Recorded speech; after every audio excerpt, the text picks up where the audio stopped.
Mahkamah Konstitusi akan membacakan putusan sidang perselisihan hasil pemilihan presiden 2024 pada hari Senin 22 April 2024 mendatang yang diajukan oleh kubu pasangan Anies Cak Imin dan Ganjar Mahfud. Sebenarnya bukan kali ini saja kubu yang kalah menggugat hasil pemilu ke Mahkamah Konstitusi. Gugatan terhadap hasil Pilpres sudah terjadi sejak pemilu tahun 2004. Namun, ada sejumlah hal baru dalam sidang sengketa Pilpres tahun ini. Yang pertama, untuk pertama kalinya, 4 menteri dihadirkan untuk bersaksi di persidangan terkait program bansos pemerintah yang dianggap dimanfaatkan untuk memenangkan pasangan Prabowo Gibran.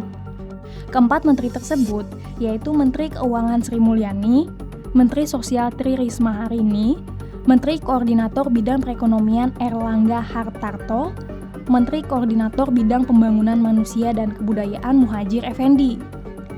Mereka memberikan kesaksian yang intinya menyatakan bahwa tidak ada keterlibatan antara bansos pemerintah dengan kemenangan Prabowo Gibran.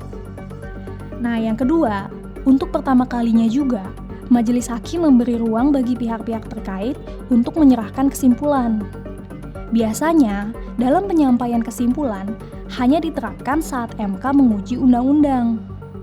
Namun, Hakim Soehartoyo mengatakan bahwa dinamika yang berbeda pada Pilpres kali ini membuat MK merasa perlu untuk mengakomodasi penyampaian hal-hal yang krusial dan berkas-berkas yang tertinggal. Nah, yang ketiga, pada sengketa Pilpres tahun ini, masyarakat berbondong-bondong mengajukan amicus curiae atau sahabat pengadilan. Juru bicara MK Fajar Laksono membenarkan bahwa ini kali pertama MK menerima amicus curiae terbanyak sepanjang sejarah menangani sengketa pemilu. Dalam hal ini, pihak-pihak yang merasa berkepentingan dapat memberikan pendapat hukumnya kepada pengadilan meski mereka tidak memiliki kedudukan hukum dalam perkara tersebut. Hingga 16 April 2024, ada 14 amicus curiae yang diterima dan diserahkan kepada hakim untuk dibaca dan dicermati. Mantan Presiden RI kelima sekaligus Ketua Umum PDIP Megawati Soekarno Putri, salah satu orang yang mengajukan amicus curiae. Dengan tulisan tangannya, dia menulis, "Semoga ketuk palu Mahkamah Konstitusi bukan merupakan palu godam, melainkan palu emas." Kubu Prabowo Gibran juga sempat menyatakan akan mengirim 10.000 amicus curiae ke MK pada 19 April 2024. Namun sayangnya, penyerahan amicus curiae sudah ditutup MK pada 16 April lalu. Para pendukung Prabowo Gibran juga berencana menggelar aksi di depan MK pada hari Jumat 19 April 2024. Namun batal. Soalnya pas hari Kamis malamnya, Prabowo meminta para pendukungnya untuk tidak menggelar aksi tersebut. Alasannya supaya tetap menjaga kerukunan dan tidak membuat gaduh masyarakat. Lalu kira-kira apa ya keputusan MK pada 22 April mendatang? Apakah gugatan kubu Anies dan Ganjar akan dikabulkan? Terus kalau dikabulkan, apa yang akan terjadi? Apakah pemilu akan diulang tanpa Prabowo Gibran atau tanpa Gibran saja? Soalnya pada Pilpres tahun ini, kubu Anies dan Ganjar menilai Presiden Jokowi ikut andil dalam pencalonan hingga kemenangan anaknya yaitu Gibran sebagai cawapres.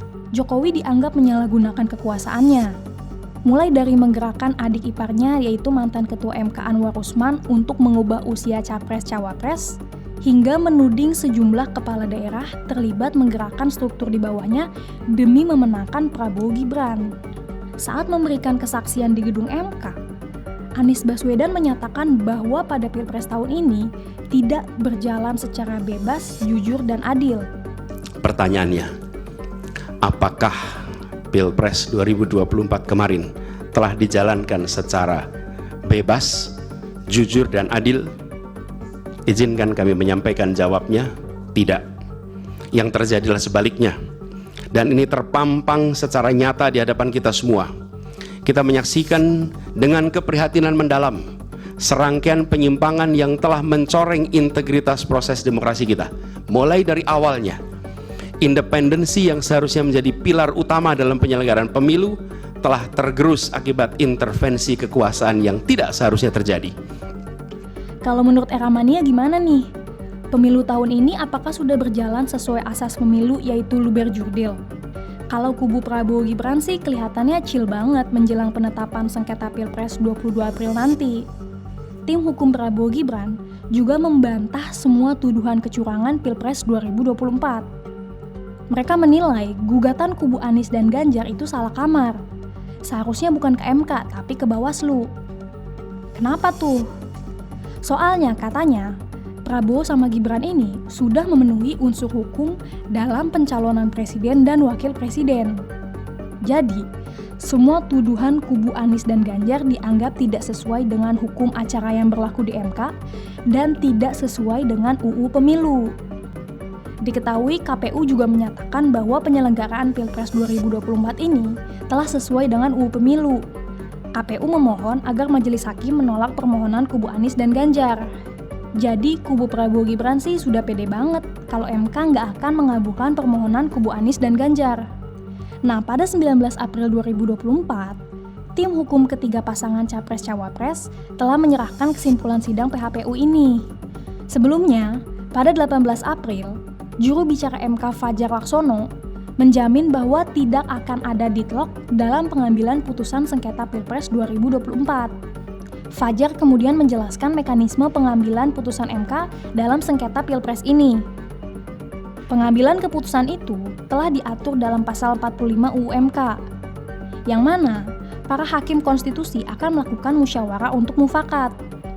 Jika dari musyawarah mufakat itu tidak menghasilkan keputusan, maka akan dilakukan voting. Nah, hanya ada 8 hakim konstitusi yang menangani perkara sengketa Pilpres tahun 2024 ini. Terus, kalau misalnya perolehan suaranya imbang dengan hasil 4:4, maka suara ketua sidang pleno lah yang akan menentukan, yaitu suara ketua MK Soehartoyo. Hal ini tercantum dalam pasal 45 UU MK ayat 8. Jadi, nggak akan ada deadlock dalam pengambilan keputusan sidang sengketa Pilpres tahun ini. Kalau menurut Eramania, gimana nih hasil keputusan MK nanti? Komen ya!